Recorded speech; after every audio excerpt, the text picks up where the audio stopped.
Okay, now we're on to the next step. As you see, I have that nice glossy finish on the wood bead, so it's really shiny. I am also going to be using some gold-plated washers because I'm going to put these in between as spacers in between each of these larger beads.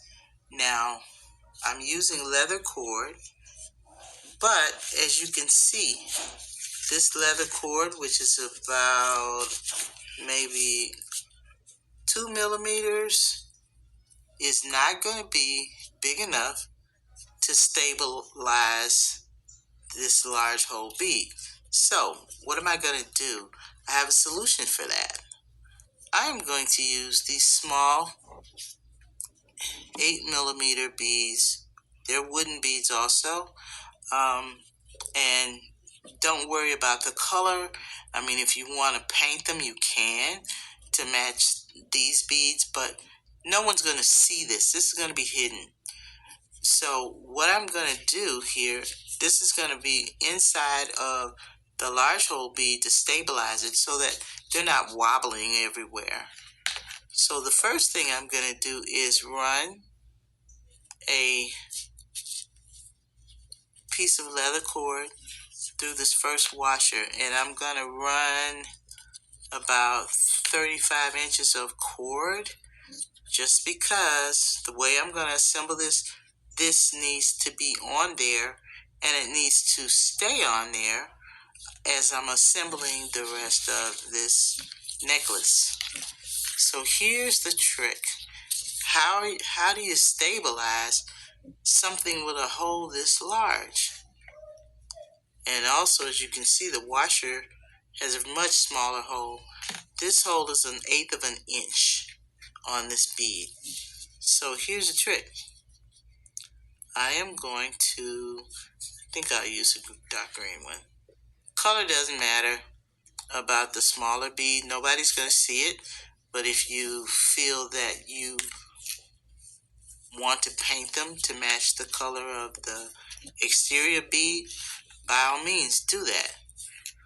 Okay, so I have put this 8 millimeter wood bead on the leather cording, and I apologize for my gloves. Of course, this is what I used to paint these beads earlier.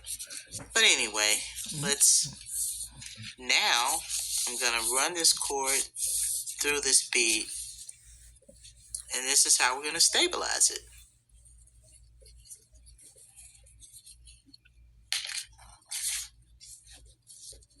Run it through there. Now here comes the trick.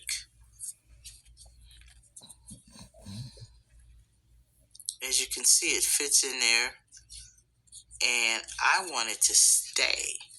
So I am going to put a little bit of Hypo Cement, or you can just use glue if you want to, or you can use varnish, anything that's going to make it stick. So I'm going to use some of this GS Hypo Cement, and you know how we do it. I haven't tried this before, so you're going to see it firsthand. I like Hypo Cement, but I don't like when you're trying to close this tube up how extra cement oozes out of the tube. Even if you squeeze it on the sides, it doesn't stop oozing. But I really like the way you can apply this. Okay, so let's put a little bit of Hypo Cement all the way around here. Yep. Where's my bead? Anyway. Okay, we've got our Hypo Cement there. And the next thing that's going to happen, you probably already anticipated this. We're going to put this in there and let that dry. So that's going to stabilize that bead. That bead's not going to go anywhere. It's not going to be wobbling around when you actually put this necklace on, or someone puts this necklace on. So this is how I am stabilizing the large hole bead with a wooden bead. The large So hole I bead even with experimented the with wooden an bead. 8mm stone bead, So I even and that experimented worked with an 8mm very well. stone bead. So see, And that worked that bead is in very there. well. It's gonna So stabilize see, it. It's not gonna go anywhere. that bead And the is in cool there. thing It's is, gonna the Hypo stabilize it. Cement is not It's gonna not get gonna go on anywhere. the And the cool leather thing is, cord. the It's just Hypo gonna Cement is not gonna get stay in on there the and leather stabilize that cord. large It's hole just bead. gonna So stay in I'm going there to and let this dry, stabilize that large hole and bead. then I'll come back and... Okay, so we're ready to put the cord in on, and you can put a little dab of glue inside the cord in to secure it. I'm not going to do that here, but that's optional. You can do that if you want. Just make sure that when you are doing the cord in, make sure that the leather cord is centered in that cord in. So what I'm going to do now is I'm going to fold it over, and I'm going to give just a little bit, not much, but just a little bit of room so that the leather gives a little bit. So here we go. I am going to fold one end over.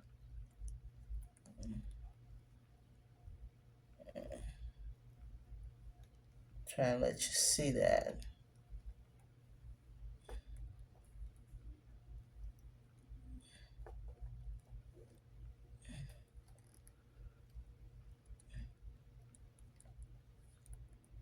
Okay. Now I'm going to flip over to the other side, and you might not be able to see this very well, but I folded that side down. I just kind of went straight down the edge this way. It's easier for me to do it this way, just sort of moving down in little increments to fold this thing down. Okay, that's side one. Now I'm going to go on this side, do the same process. My apologies if you're not able to see it, but I am going to position my plier over the top, and I'm going to fold it in.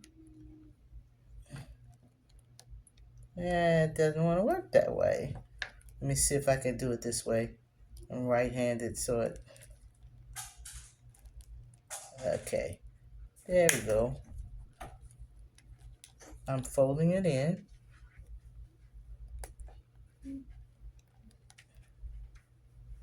These angles can be a little bit difficult. Okay.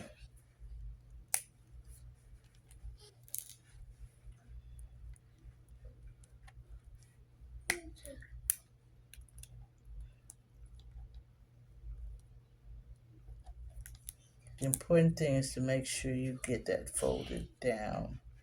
Let me see if I could turn it around. Probably should have did that in the first place. And yeah.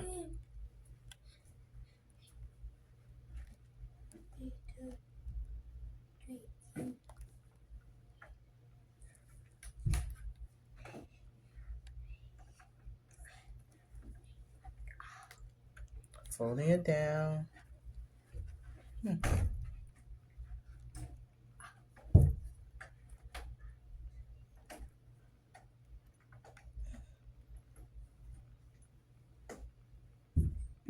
This one's pretty tiny, so that might be another reason why I'm having a little bit of a challenge. But the larger accordion's not. Okay, got it done. It's in there. Hold it back where you can see it. Now, I'm going to trim the end of this off. I'm going to clip it off. You can use scissors, or if you have an X-Acto knife or something, you can just cut that off. And once that's done, then I'll attach the jump ring and the lobster clasp. And the thing about the cord end, you see the little hole right there. Jump ring's going to go right in there. And I'm probably going to attach the clasp to the jump ring and just put it all on there. That way I don't have to do extra steps. So let me take my scissors. I have these little scissors here, and I'm going to just cut that end off of the leather cord. All right, there's that.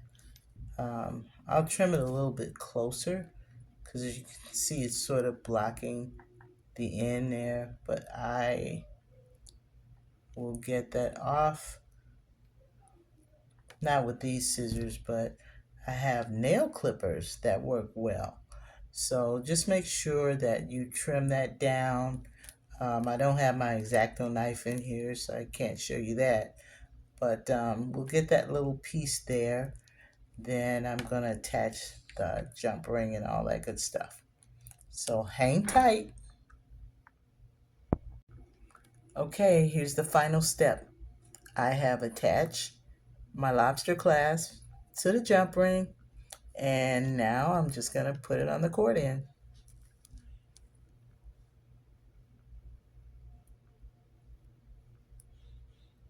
As you can see, I clipped that other little piece of cord off there, so it's a nice clean look.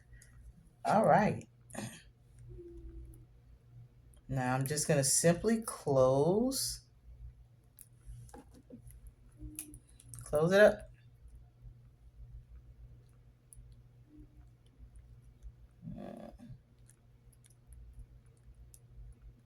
Okay, it's done. And I am going to put a dab of glue on this jump ring just to keep it secure. But hey, that's the end of the project. It is done. I'll see you next time. And by the way, at the bottom of the video, there'll be a list of all the materials that I used. And in some places, I'll give you tips on where I purchase the materials so you can, it makes it easier for you to know where to get them. So until next time, bye. Hi there. When I did this project and videotaped it, I realized that the part that shows you how to put the bead cap on was missing. Somehow it got deleted. So I'm just going to show you or tell you how I did this. I took a bead cap and I got these bead caps that came in an assortment pack from Hobby Lobby. And I chose this nice little decorative gold bead cap. And the way I applied it was I took some GS Hypo Cement and put it around the opening of this large hole end bead. Then I put the bead cap on and I let it dry. And of course, then I put on the cord end and the lobster clasp. So that's it. There you have it. Thanks for watching.